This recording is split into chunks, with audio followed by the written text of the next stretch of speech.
Good afternoon.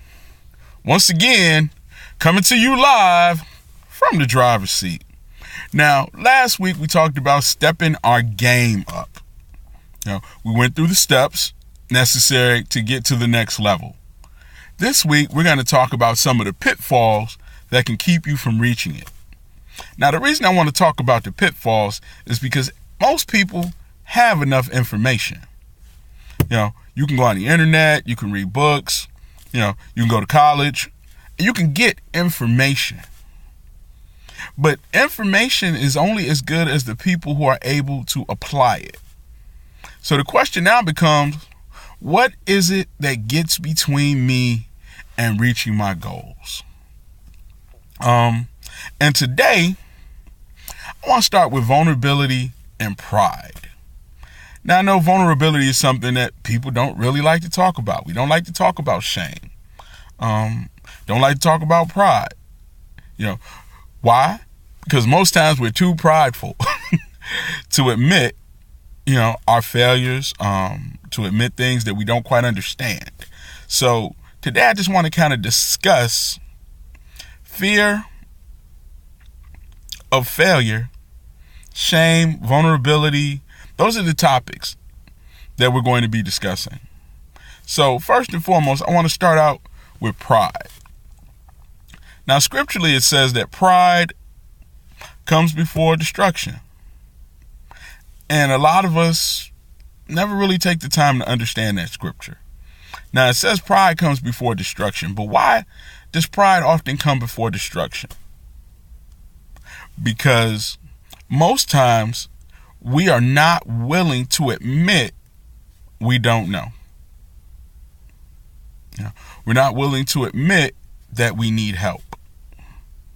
We're not willing to admit that this is an area of concern. And instead, we put on this facade, we put on this face, we put on this attitude, that to some people can appear as arrogance, as though you can't tell me anything. But the whole time, privately, we're failing. See, when you start to talk about letting people in and making people aware of what's going on, most people don't want to do that because they're too afraid of what people are going to say. If I let people know that I'm going to be without a job, then I open myself up to scrutiny.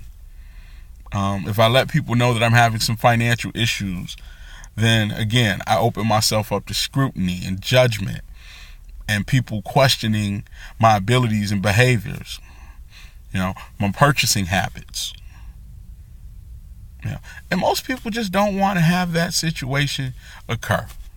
They don't want to hear, well, what did you do? They don't want to hear, you shouldn't have bought that car, or you shouldn't have did this, or you shouldn't have did that. Why didn't you do this? I told you. So people don't tell because they don't want to feel worse than they already do. But let's understand something. When you're in need of help, you have to tell somebody. So if you're in a circle of friends right now and things are okay, or maybe not so okay, and you don't feel like you can trust them, or you could tell them, or you could confide in them, you need to get some new friends. Because you should be able to have friends that you could let down your guard in front of, and confide in them and get wise counsel. So I'm not a proponent of telling everybody. I'm not a proponent of getting on social media. What I'm saying is to have confidants that you can confide in and get something that'll help you. Whether it be some advice, whether it be some comfort, whether it just be a sympathetic ear, or a kick in the butt. But wise counsel. Not people who are going to judge you, not people who are going to try to correct problems without knowing the whole story. So what we have to do is be comfortable with someone and also confess. Confess your sins to one another. I fell short in this area, or this is an area of concern for me. And if you don't have those friends, find people that you can trust. You might have to go and get, on a hotline and call someone. You might have to go have therapy. Maybe you might have a coworker that, is honorable and you can confide in them. Maybe it's a teacher, at your school. But find somebody you can trust. Don't just let the house burn down with you in it because you don't want anybody to know. Because the reality is, we smell the smoke and we see the flames coming out the window. So there's nothing that you're hiding. And eventually, it'll come to light. So before it goes all the way bad, trust somebody. And be trustworthy. So until the next time you see me, have a great day.